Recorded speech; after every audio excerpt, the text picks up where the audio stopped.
Welcome back to my channel. As y'all can see from the title, someone did break into one of our machines.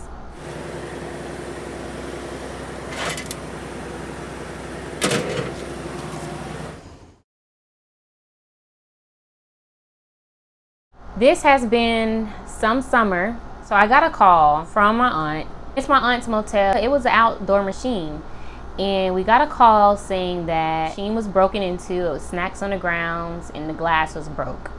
We're trying to figure out, what happened, like what's the cause of it, and luckily my aunt has cameras outside of her business. So Mario had to go over there.